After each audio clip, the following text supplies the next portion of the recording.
Class 11 आज 29 जुलाई साहित्य सुधा शीर्षक कविताका तेस्रो पंक्तिदेखि क्रमशः व्याख्या गर्दै जानेछु। त नानी हो ध्यान लगाई सुन। सब कल्मष नासी सुकाउँछ यो, मनमोद विनोद गराउँछ यो।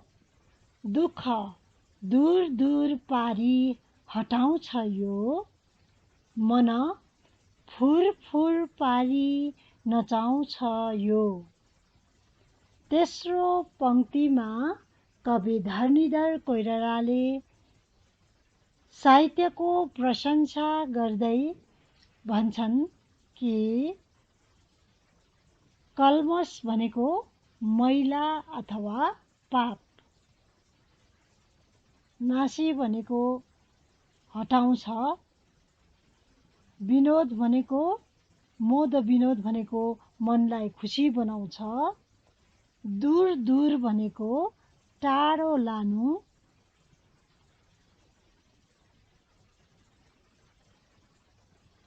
यो भयो नानी हो कठिन शब्दको अर्थ। त कवि धरणीधर कोइरालाले साहित्यको प्रशंसा गर्दै के भन्ने प्रयत्न गर्दैछन् भने साहित्यको अध्ययन गर्नाले मनका जति पनि मैलाहरू छ, मैला भनेको नराम्रो विचार, कलुषित भावना, तुच्छ विचार, स्वार्थपन, अरूलाई नराम्रो गर्ने स्वभाव, त्यस्तो खालको विभिन्न प्रकारको मनमा रहेको जति पनि विचारहरू, तुच्छ विचारहरू छन्, ती तुच्छ विचारहरूलाई साहित्यको अध्ययन गर्नाले ती तुच्छ विचारहरूलाई चाहिँ हटाइदिन्छ अरे साहित्यले, अनि मनलाई पवित्र र स्वच्छ बनाइदिन्छ, सफा बनाइदिन्छ अरे। है अनि जब मन स्वच्छ, साहित्य पढ्नाले जब हाम्रो मन स्वच्छ हुन्छ तब के हुन्छ अरे भन्दा हामीलाई आनन्द प्राप्त हुन्छ र यस्तो आनन्दित र हर्षित मनमा कुनै प्रकारको दुःखले बास गर्न सक्दैन, किनभने दुःखलाई टाढा लगेर फ्याँकिदिन्छ। त्यसकारणले गर्दा हामी हर्षित भएर बाँच्न सक्छौँ अरे।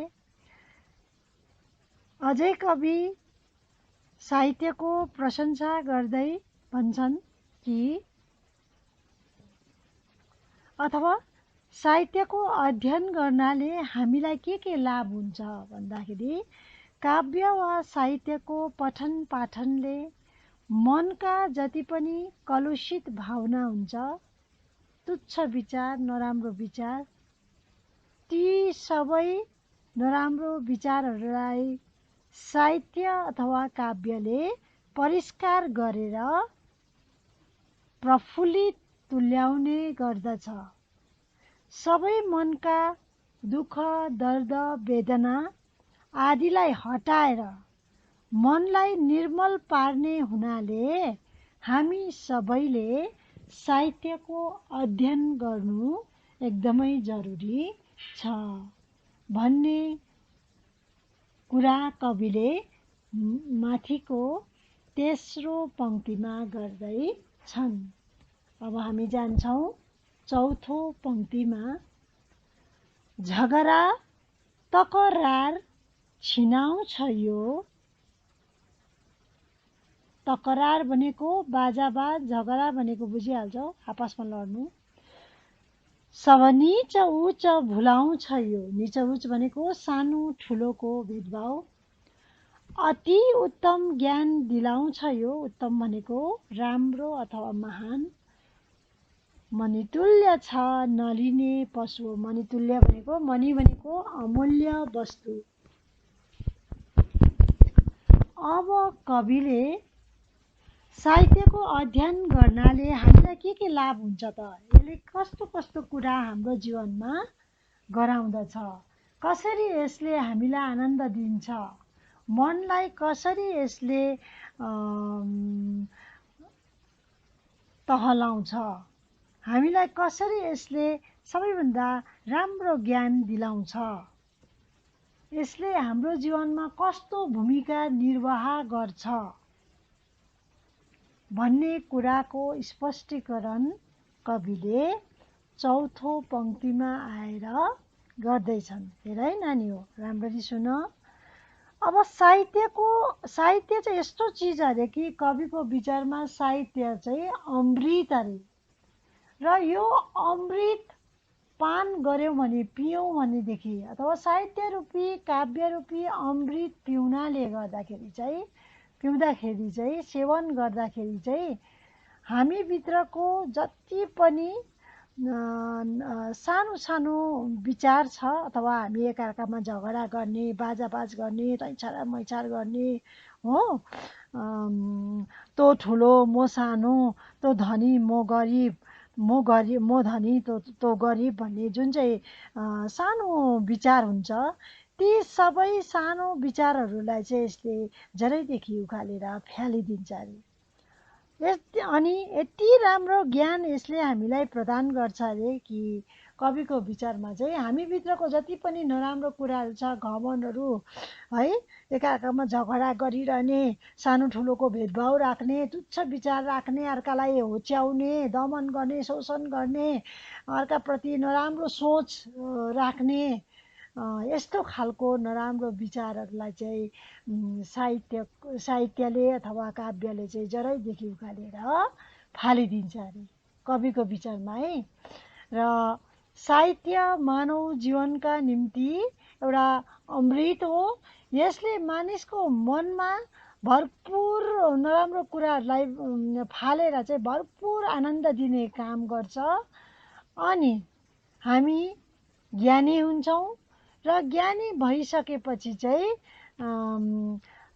हामीमा उच्च नीच भन्ने जुन चाहिँ भेदभावको भावना हुन्छ त्यो चाहिँ हटेर जान्छ अरे। अनि यसले यति राम्रो ज्ञान दिलाउँछ अरे कि कविको विचारमा चाहिँ यो नलिने, जसले चाहिँ साहित्यको अध्ययन गर्दैन, जसले चाहिँ साहित्य रूपी अमृतलाई पान गर्दैन, किनभने यो चाहिँ साहित्य चाहिँ मणितुल्य छ अरे। यो चाहिँ अमूल्य मणिसँग त मनिस जस्तो अमूल्य वस्तुसँग चाहिँ कविले यहाँनिर तुलना गर्दैछन्। यसै कारणले गर्दा कवि धरणीधर कोइरालाले साहित्य मानव जातिको लागि चाहिँ मणितुल्य छ, यो अमूल्य वस्तु हो, र यसलाई ग्रहण नगर्ने चाहिँ पशु समान हुन पुग्छ भनेर चाहिँ कविले साहित्यलाई चाहिँ माथि उठाउने काम अथवा प्रशंसा गर्ने काम कविले चौथो पंक्तिमा आएर गरेका छन्।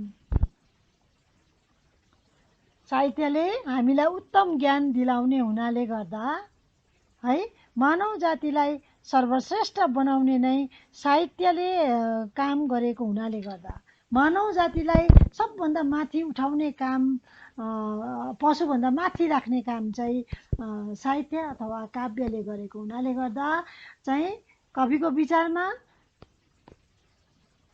जसले चाहिँ साहित्यको पान गर्दैन, सेवन गर्दैन, त्यो मानिस चाहिँ के हो, पशुतुल्य हो भनेर चाहिँ, पशु समान हुन्छ, ऊ मान्छेको गणना चाहिँ उसको हुनु सक्दैन भनेर चाहिँ कविले त्यो स्पष्ट गर्ने काम चाहिँ कविले चौथो पंक्तिमा आएर गरेका छन्। अब हेरौँ पाँचौं पंक्ति। मझै छ मिठो बह पार्छ पिठो। हेर है, म भनेको त बुझिहाल्छौ, बह भनेको मानसिक पीडा, पिठो भनेको आटाको धुलो जस्तो मिहिन चिज, अन्न है, आटाको धुलो अथवा मिहिन चिजलाई भन्छ पिठो। हेर है, अब के गर्छ अरे, मझै छ मिठो बह पार्छ पिठो, तहलाउँछ भनेको नियन्त्रणमा राख्ने काम गर्छ मनलाई छिटो, बुझिहाल्छौ यो। पढी भाइ सबै अब काव्य मिठो, पढी भाइ सबै अब काव्य मिठो, मन माझी गरौँ निज बुद्धि ढिटो। ढिटो भनेको बोल्नमा सिपालु। हेर है नानी, ढिटो भनेको के हो? बोल्नमा सिपालु अथवा बोल्न सङ्कोच नमान्ने, निर्धक्क बोल्ने क्या, त्यसलाई भन्छ ढिटो। निज भनेको आफ्नो, बुद्धि भनेको बुझिहाल्छौ है। अब यो चाहिँ भयो तिमीहरूको कठिन शब्दको अर्थ। अब पाँचौं पंक्तिमा आएर कवि धरणीधर कोइरालाले काव्यको विषयमा, साहित्यको विषयमा कस्तो विचार राख्दैछन्? कविको विचारमा कविले साहित्यलाई यति साह्रो, साहित्य अथवा काव्यलाई यति साह्रो प्रशंसा गर्दैछन् कि साहित्य अथवा काव्य पढ्नाले चाहिँ हामीलाई के कति लाभहरू हुन्छ त भन्दै कविले त्यो विचार, त्यो त्यसरी बुझाउने प्रयत्न चाहिँ कविले गर्दैछन्। अब हाम्रो जीवनमा साहित्य अथवा काव्यले कतिको प्रभाव पार्छ, हामीलाई कतिको लाभ हुन्छ त त्यो पढ्नाले, त्यो कुरा चाहिँ बताउँदैछन्। हेर है, कविको विचारमा साहित्य के हरे भन्दाखेरि चाहिँ म झै छ मिठो ब पार्छ पिठो, म जस्तै मिठो छ साहित्य अरे। कविको तुलनामा अघि मणि तुल्य भनेर चौथो पंक्तिमा भनेका छन् है। यो चाहिँ नलिने चाहिँ, यो चाहिँ मणि तुल्य हुनाले गर्दा, मणि भनेको एउटा बहुमूल्य चिज हो र यसलाई नलिने चाहिँ, नलिने मानिसहरू चाहिँ पशुसँग तुलना हुन्छ, गणना हुन्छ। मतलब ऊ मान्छेको गणनै हो, मान्छे नै होइन ऊ भनेर चाहिँ, पशु जस्तै हो भनेर चाहिँ त्यो भन्ने प्रयत्न गरेका छन्। अब बुझ, मान्छे र पशुमा के भिन्नता छ? हामी मान्छे हौँ त पशुभन्दा हामीमा के फरक छ? एउटै कुराको फरक छ, त्यो चाहिँ हो विवेक। हामीले राम्रो नराम्रो सोच्न सक्छौँ तर पशुले त्यो सोच्न सक्दैन, यति मात्रै फरक छ। र त्यही फरक चाहिँ कविले यहाँनिर फरकको विषयमा चाहिँ हामीलाई बताउँदैछन् कि काव्य चाहिँ चौथो पंक्तिमा, काव्य चाहिँ कविको विचारमा चौथो पंक्तिमा काव्य चाहिँ मणि तुल्य अमूल्य छ र यसलाई नलिने मान्छे चाहिँ अमूल्य, मणि तुल्य अमूल्य हुनाले गर्दा यसलाई नलिने मान्छे चाहिँ पशु जस्तै हो, पशुसँगै गणना गर्छु है म, गणना गर्छु है म भनेर चाहिँ कविले भन्दैछन्। अब पाँचौं पंक्तिमा आएर अझै कवि धरणीधर कोइरालाले त्यही काव्यकै प्रशंसा गर्दै भन्छन् कि महसँग तुलना गर्दैछन्। अब पाँचौं पंक्तिमा मह कस्तो हुन्छ भन त? मिठो हुन्छ। हामी तिमीले खाएका छौ नि है, महको टेस्ट हामीलाई थाहा छ कस्तो हुन्छ भनेर। अब त्यही स्वाद क्या, महको स्वाद चाहिँ कस्तो हुन्छ तिमी हामी सबैलाई थाहा भएकै कुरा हो। र कविले पाँचौं पंक्तिमा आएर त्यस्तो महसँग म चाहिँ कविले काव्य अथवा साहित्यको तुलना गर्दैछन्।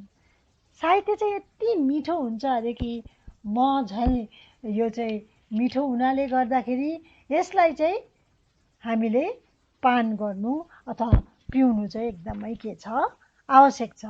अथवा काव्य रसको आनन्द चाहिँ कस्तो हुन्छ अरे, साहित्यको आनन्द कस्तो हुन्छ अरे भनेर कविको विचारमा चाहिँ मह जस्तै गुलियो र सजिलो हुन्छ अरे।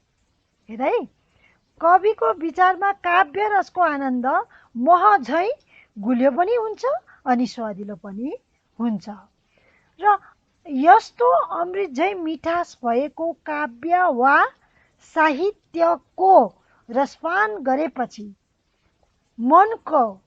मनका बह भनेको पीडा, दुःख, कष्ट, व्यथा तथा नराम्रा भावनाहरूको चाहिँ अन्त हुन्छ अरे। अनि त्यो नराम्रो भावनाहरू जरैदेखि उखालेर यसले फालिदिइसकेपछि चाहिँ सुभावनाको उत्पत्ति गरिदिन्छ। राम्रो राम्रो भावनाहरू चाहिँ हाम्रो हृदयमा नि उत्पत्ति गरिदिन्छ अरे। केले? साहित्य अथवा काव्यले। साहित्य अथवा काव्यले। त कविले यहाँनिर मह झै मिठो केलाई भनिएको छ भनेर तिमीहरूलाई प्रश्न आउँछ है। साहित्य अथवा काव्यलाई कविले मह झै मिठो भनेका छन् भन्नु पर्यो तिमीहरूले। एक अङ्कको प्रश्नमा त्यो आउन सक्छ। अनि अर्को यो 5औं पंक्तिमा अर्को प्रश्न के आउँछ भन्दाखेरि बह र तह शब्दको अर्थ लेख भनेर आउन सक्छ है। बह भनेको मानसिक पीडा, तह भनेको नियन्त्रणमा राख्ने काम। त्यो आउँछ है, तिमीलाई याद गरिराख नानी हो। बह भनेको मानसिक वेदना, तह भनेको नियन्त्रणमा राख्ने काम। आउँछ यो याद गर नि ल। साहित्य चाहिँ महजै मिठो हुन्छ अरे कविको विचारमा। यसले मनको वेदना पनि निको पार्छ अरे। पीडा, मनको वेदना भनेको पीडा, त्यसलाई जाति पारिदिन्छ अरे। साहित्यले मनमा आनन्द उत्पत्ति गरिदिन्छ अरे। यसले मानिसको मनलाई तहलाउने काम गर्छ अरे। यसैले मानिसले साहित्यको अध्ययन गर्नु सक्नुपर्छ भन्ने विचार चाहिँ कसको छ? कवि धरणीधर कोइरालाको छ। यसै कारणले गर्दा कविले अझै भन्दै जान्छन् कि पढी भाइ सबै अब काव्य मिठो। हे भाइ बहिनी हो, अब सबैजना मिलेर काव्य पढ्ने समय आएको छ है।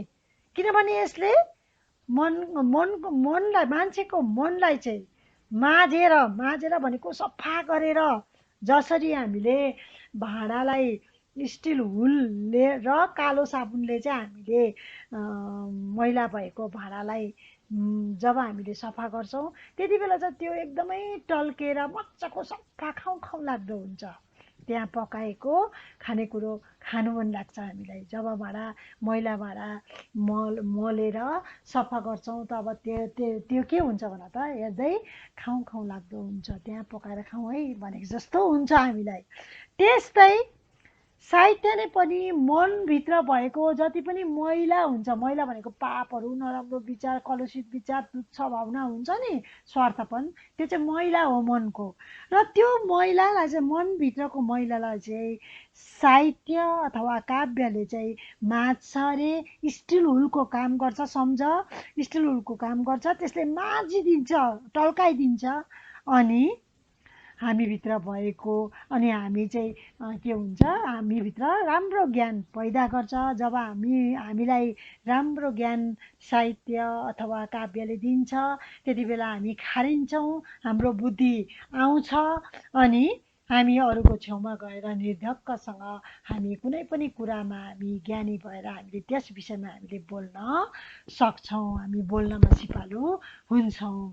र यस्तो खालको के अरे हामीलाई साहित्य अथवा काव्यले गुण प्रदान गर्ने हुनाले गर्दा, साहित्य अथवा काव्य यति साह्रो गुणिलो हुनाले गर्दाखेरि चाहिँ, गुणै गुणले भरिएको हुनाले गर्दाखेरि चाहिँ कविले यसलाई महसँग तुलना गर्दैछन्। जुन मह चाहिँ शारीरिक स्वास्थ्यको लागि एकदमै लाभदायक छ। मह एकदमै मिठो हुन्छ, त्यसको स्वाद तिमी हामी सबैलाई थाहा छ। त्यो स्वादिलो हुन्छ, गुलियो हुन्छ, अनि स्वास्थ्य बनाउनुमा हामीलाई मद्दत गर्छ। र यस्तो चिजसँग चाहिँ कविले काव्य अथवा साहित्यलाई तुलना गर्दछन्।